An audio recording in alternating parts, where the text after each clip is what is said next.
Hello and welcome to this episode of Plan B Life Coach's Journal podcast. I think this is episode 5 and I am Amir Farhangi, and today we are diving into one of the most fundamental elements of self-improvement, which is building habits.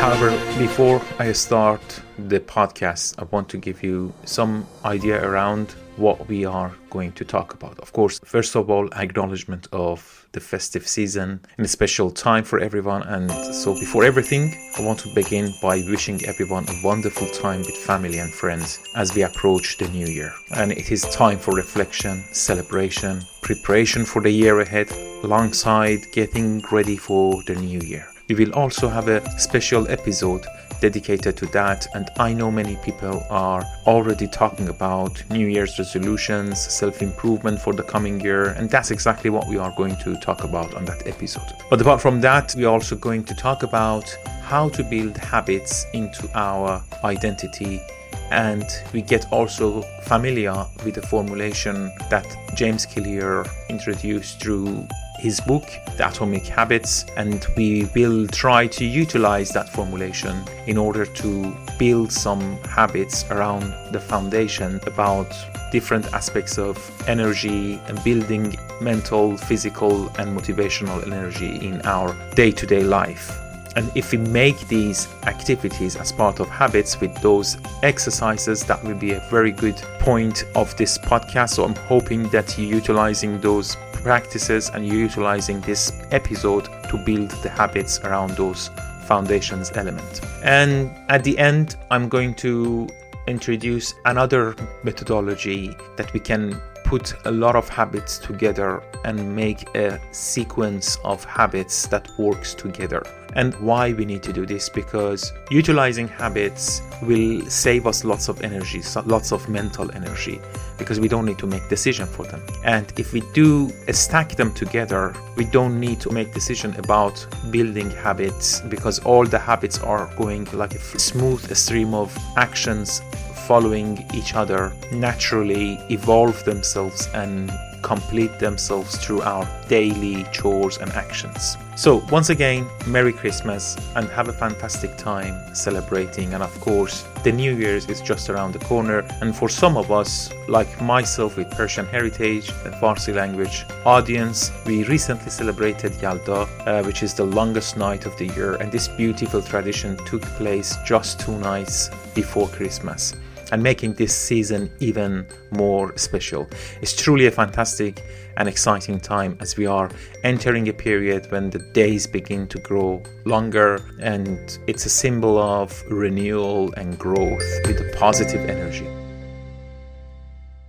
So let's dive into this episode where we will explore building a strong and positive habits to shape the year ahead. So first of all, why habits? Again, I explained it, but I'm just going to elaborate a little bit more here. So let me start by discussing why building habits and sustaining habits is important. As we go through the episode, you will learn not just about creating habits, but also about designing them thoughtfully to fit into your daily life. And when we explore the Plan B methodology, the success framework, not only Plan B methodology, any success framework, emphasize managing the numerous actions to create a balanced, productive, and fulfilling day. So, for instance, in the foundations, we discussed about a lot of actions such as hydration, exercise, movement, journaling, reflection, self-positive talk, and so on and so forth. And it's not only those actions, these are only the actions to raise the level of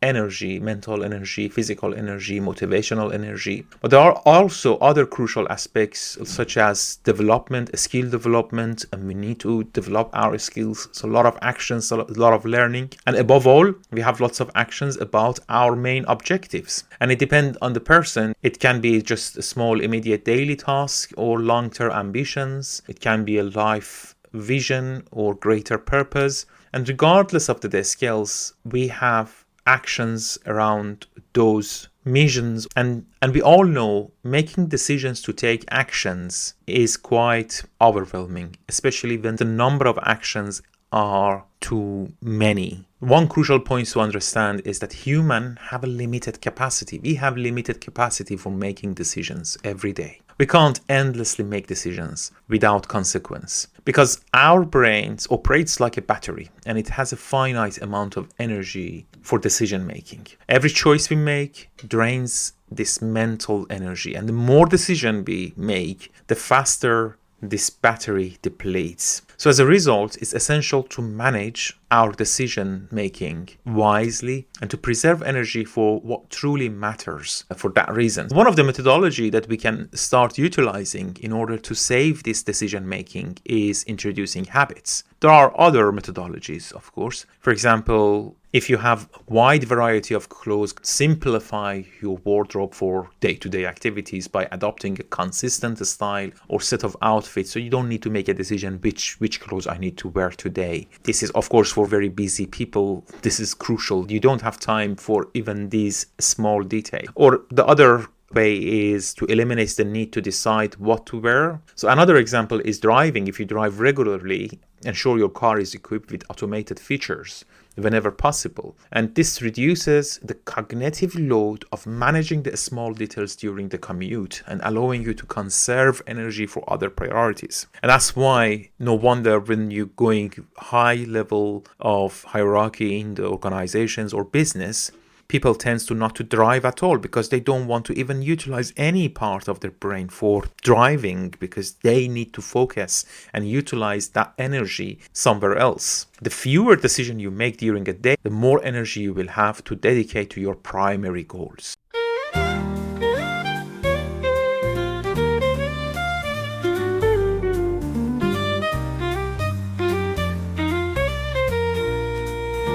So today I will guide you through practical way of making habits. So making decision for a small actions such as foundations will be reserved and safe because we are going to introduce habits and we will perform those actions like a routine everyday life without making decision for them, and it's basically become part of our subconscious. I promise you that by end of this episode you will have a clear formula to start building these habits. And while it might be challenging to completely eliminate bad habits, one of the positive points of introducing this formula is that you can replace them with the new habits that we are going to work on. So bear with me and I'll come back to that formulation at part of this episode.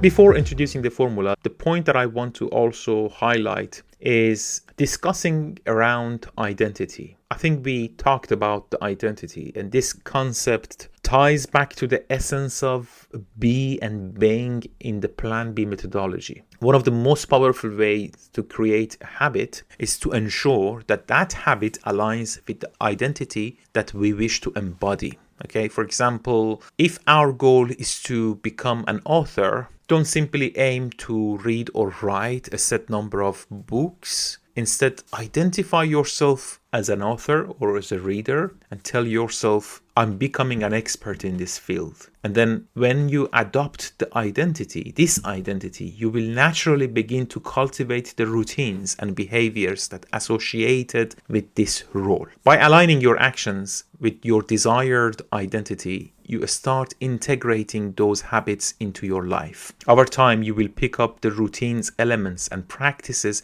that support this identity and build them seamlessly into your daily life. Because you want to become that person or that identity. You want to embody that quality in your life. So you're effectively changing your identity long term.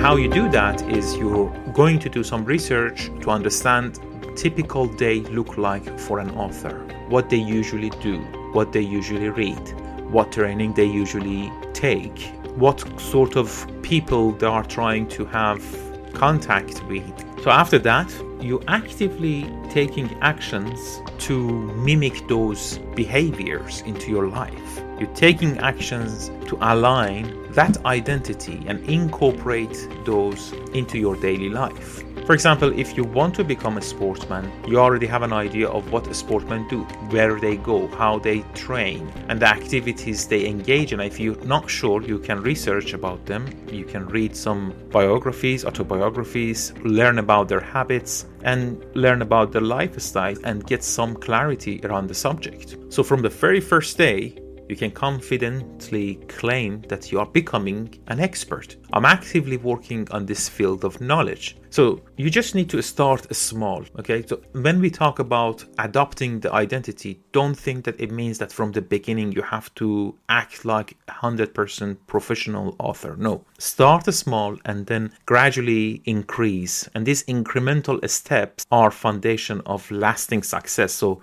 don't think that you have to start very big. Start small and gradually build up and increase that level of professionality within your identity. And you have to see what works for you, what do you want to, and what personality you have, and how can you work around to adopt those habits and actions in your daily life. And one more important thing that I have to add here is that the consistency here is very important, because you need to repeat those actions, repeat those behaviors, so it becomes part of your subconscious, part of your habit. And the commonly cited formula for habit formulation suggests around 60 days of consistent repetition to embed a new habit. So if you design a habit and incorporate it into your daily life, you need to commit to practice consistently at least 60 days. But at that point, it stops feeling like a chore and it becomes an effortless part of who you are.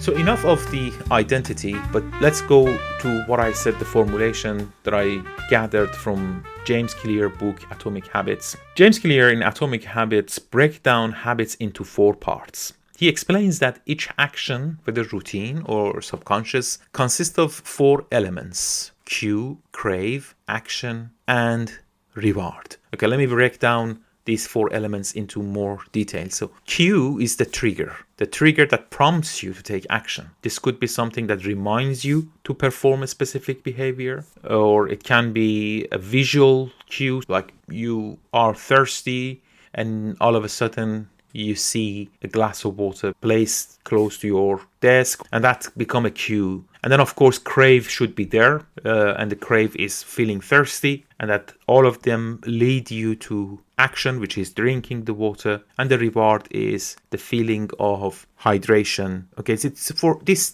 applies for any action, but apart from that, we can utilize this formula into the habit building. Think about the habits of hydration let's say we are putting a glass of water beside our bed, okay, on the nightstand. So this becomes the cue, because we straight away when we wake up, we see the glass of water, and then most probably the crave is already there because we are thirsty when we are waking up. If not, we can make the crave by having some visualization of refreshness, reminding ourselves how hydration in the morning is important, or we can have even some pictures of freshness and water sports beside it, so it makes the crave even more highlighted. And then you start acting on both cue and the crave and drink the water. And you can make the action even easier, or bring the threshold of action lower by make it simple, accessible, or fun. And what I'm saying by fun, for example, if you are designing habit around exercise, you can plan the exercise to be done while you are listening to your favorite playlist, and that makes the exercise fun. Okay, and after completing the action, you experience satisfaction or contentment because of achieving the results, because you put a tick box in front of that action naturally, and this gives you satisfaction. So this positive feeling serves as your reward, reinforcing the habits and making it more likely that you will repeat the behavior.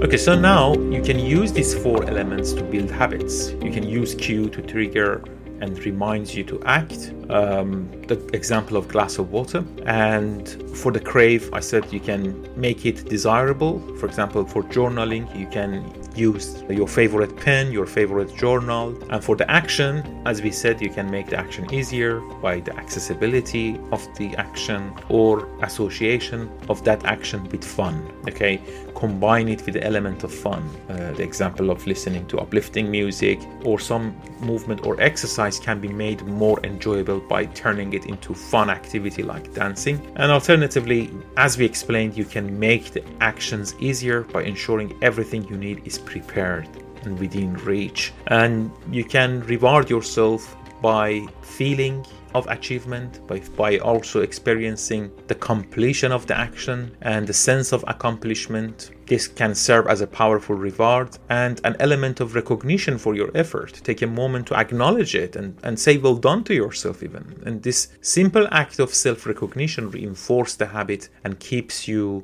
motivated to continue. You can also reward yourself with something tangible like a cup of tea or coffee, or additionally you can use gamification techniques like putting a tick box on a habit tracker to visually celebrate your progress. There are countless creative ways to build the cue, crave, action, and reward framework into your habits.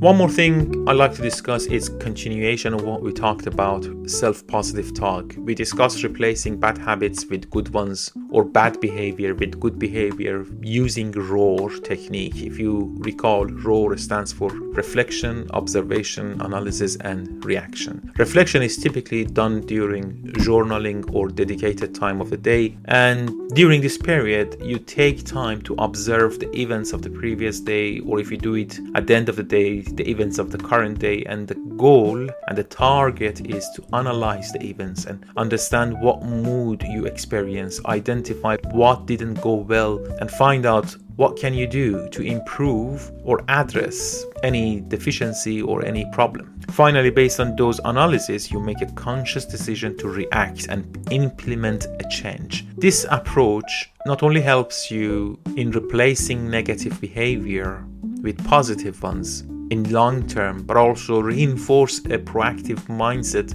for self-improvement. For instance, you might substitute the time that you scroll or your waste with more productive habits. When you identify and get to the self-awareness of you wasting your time sometimes, you can replace it with journaling, you can replace it with short walk, and over time you find it easier to shift bad habits to the good ones. And that's why I wanted to talk about this reflection, because reflection is also a very important tool in order to identify bad habits. And when we want to replace, because we know that bad habits, we can't eliminate habits, but we can replace them. When we identify the bad habits or bad behaviors or the areas that we want to improve, we can replace them and put this formulation in place to make sure that we are utilizing those times wisely.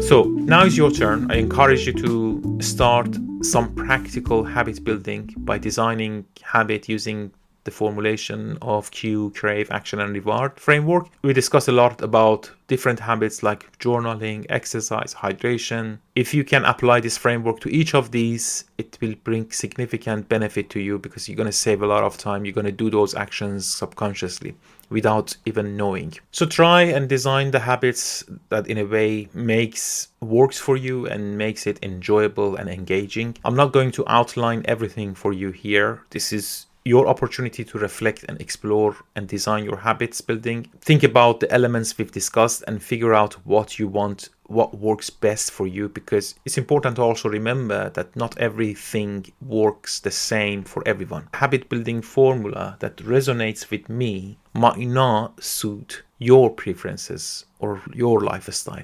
Each person is unique, and that individuality should guide us how habits are designed and what is the best way to design the Crave, depending on personality of each individuals.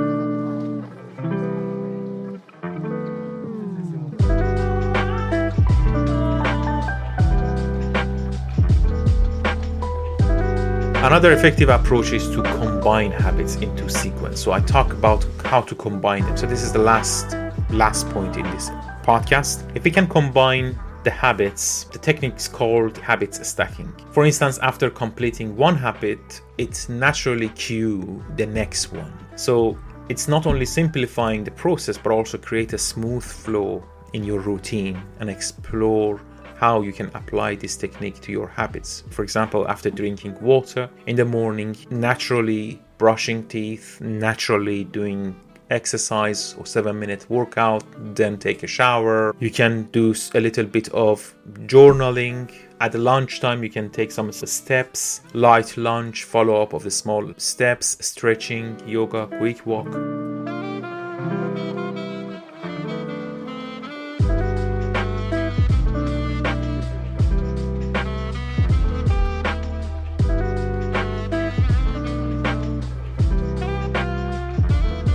The idea is to create a natural flow where each habit cues the next, seamlessly integrating multiple positive actions into your morning routine.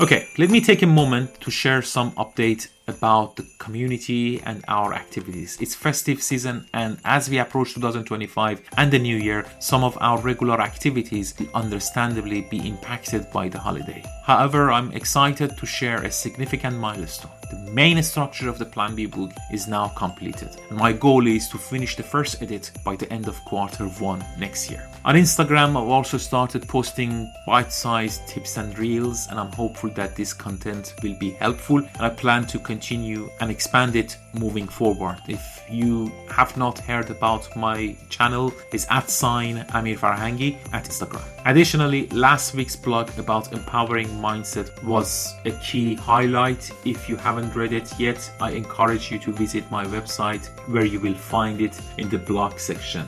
So my website again is amirfarhangi.com. I also have plans to create a YouTube tutorial on using the Plan B journal and exploring the concepts behind the methodology of success that I've been developing.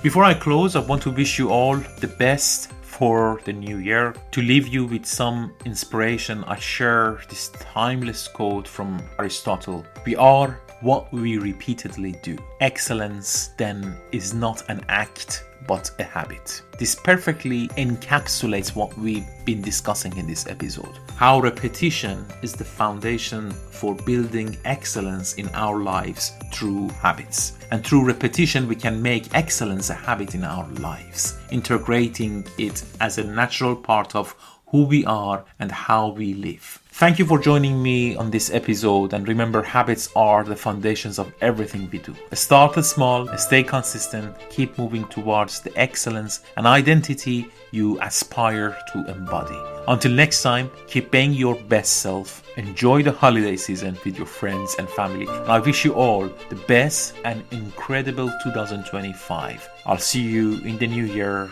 Goodbye, everyone.